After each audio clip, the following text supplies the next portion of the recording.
Many people get on a plane thinking that everything is allowed, dozing off during takeoff, making jokes without filtering, walking around. But the truth is different. There are common behaviors that can cause everything from discomfort to serious problems with the law, and most people don't even realize it. Some of them are even crimes. Yes, there are some interesting facts that almost no one tells you, but that can prevent headaches during the flight. Flying is more than just boarding with your ticket in hand. You need to know what to do, and especially what not to do. Sleeping at the wrong time, using contact lenses carelessly, or disregarding simple signs can cost you dearly. With the right tips, you can ensure a smooth and safe trip. Did you think you could just buckle up and relax? Then get ready. What you're about to discover could completely change the way you travel.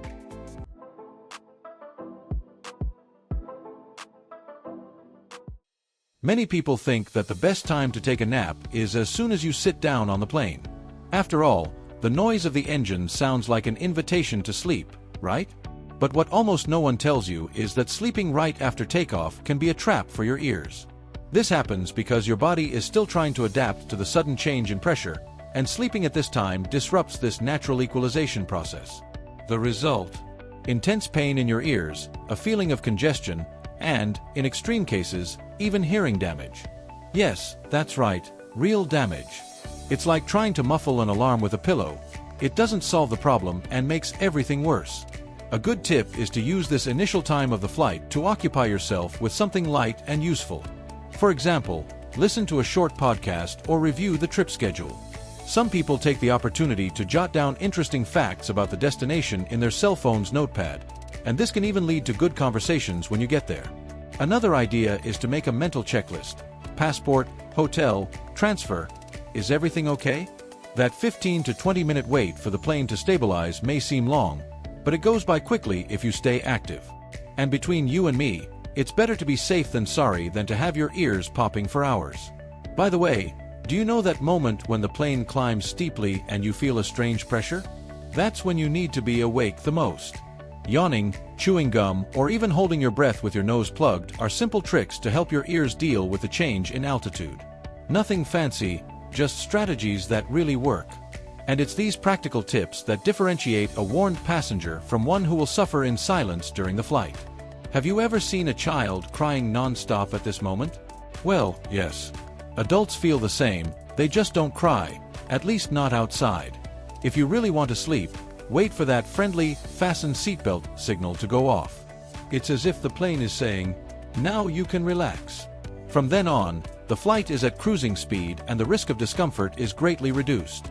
In fact, it's a great time to adjust your seat, put on your sleep mask, and take a nice, safe nap. But before that, it's best to keep your eyes open and your body alert.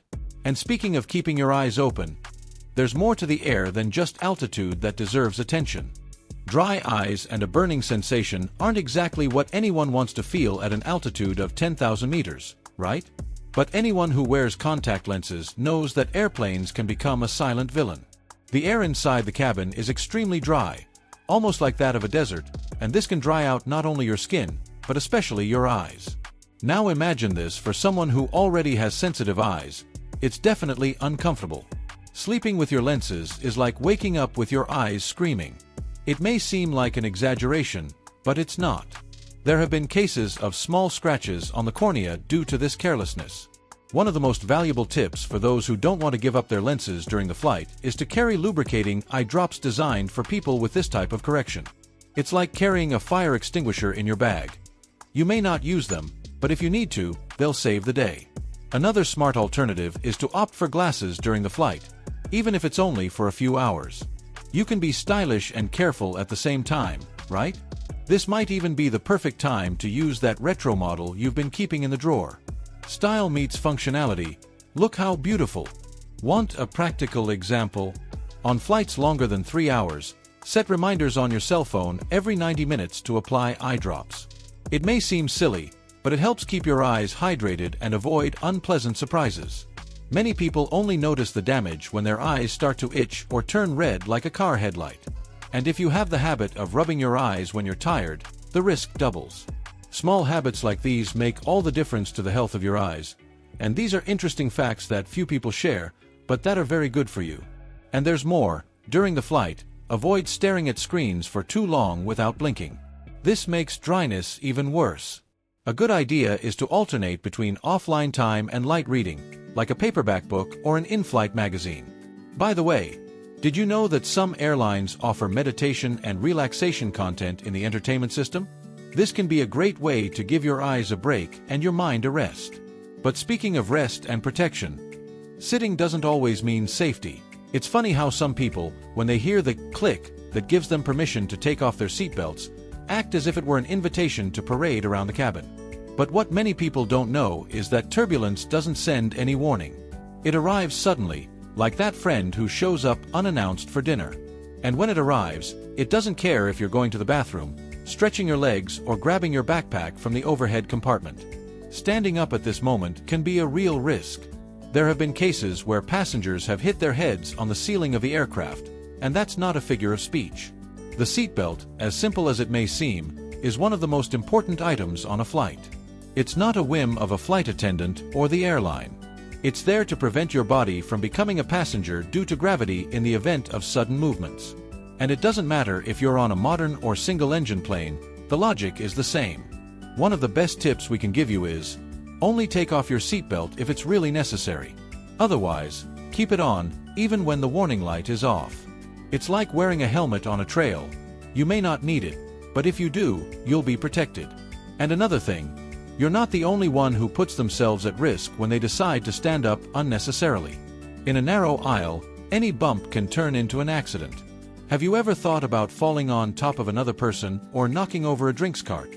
Well, besides being embarrassing, it can cause serious injuries. A safer alternative, if you really need to stand up, is to wait for the moments when the crew is serving meals. This usually indicates that the flight is stable. And take the opportunity to observe the signs. Often, small curiosities, such as the movement of the flight attendants, already indicate whether things are calm or not. So, the next time you're on board and feel the urge to get up to stretch your legs or get something, stop, breathe and evaluate. Is it really necessary? Because most of the time, the best thing to do is to stay firmly in your seat, with your seatbelt fastened and your eyes open. And speaking of sitting for too long, can that be dangerous too? Standing still for hours on end may seem harmless, but on a plane, this practice hides a silent risk, the dreaded deep vein thrombosis. The name is scary, and rightly so. It involves the formation of blood clots in the legs, which can move and cause serious complications. On long flights, the risk increases because circulation is compromised by prolonged immobility. The good news is that it is possible to avoid this with simple and effective measures. One of them, getting up and taking a walk down the aisle every 2 or 3 hours. It may seem like an exaggeration, but these short walks save lives, literally. Stretching your feet, moving your ankles, and even discreetly getting up from your seat to do some movement already makes a difference. In fact, one of the golden tips that few share is to wear compression socks. They help keep blood flow active and reduce swelling in the legs. Many athletes, for example, wear them on long flights to ensure a faster recovery upon arrival at their destination. In other words, it is not a luxury, it is strategic self-care. If you're too shy to stand up mid-flight, that's okay. You can do discreet exercises while sitting down. Want to see? Rotate your ankles as if you were drawing invisible circles. Then, press your heels against the floor and lift your toes repeatedly. Simple, effective, and almost imperceptible. And while you're doing this, take the opportunity to practice deep breathing. In addition to stimulating circulation, it helps to calm the body. It's these little curiosities of the human body that, when well explored, make the trip much safer and more comfortable. But of course, it's not about becoming a personal trainer in the cabin, right? It's about being aware that your body is also traveling and needs attention. So, the next time you board a long flight, remember to treat your body like a travel companion. Because if it freezes, the entire trip freezes with it. And speaking of things that freeze, there are certain jokes that can stop everything, including the flight itself.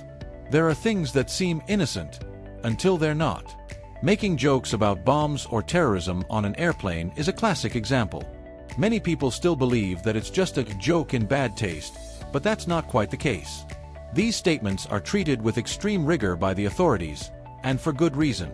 In times of constant surveillance, Any mention of an attack is automatically considered a threat. And it doesn't matter if the intention was just to make people laugh. The result can be detention, a fine, and even a criminal charge. Have you ever thought about starting your vacation at a police station?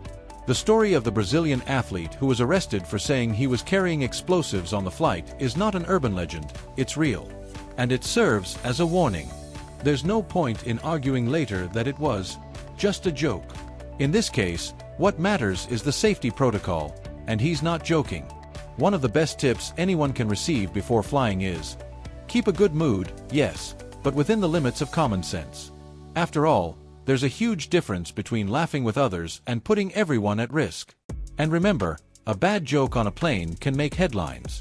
If you want to start a conversation or ease the tension before takeoff, opt for interesting stories, funny facts about the country you're going to, or even interesting facts about the plane you're on. Did you know, for example, that some aircraft have a secret cabin just for the crew to rest? This generates conversation, makes you laugh, and best of all, it doesn't offend anyone or break any laws. Being funny is great. Being responsible is even better. The line between lightheartedness and recklessness is thin, but you can walk it with class and awareness.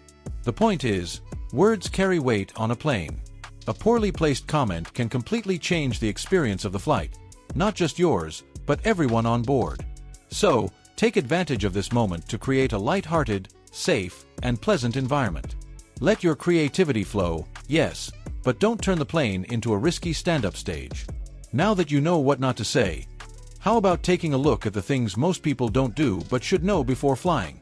Now that you've discovered what you can't do on a plane, tell me, how many of these things have you done thinking it was okay?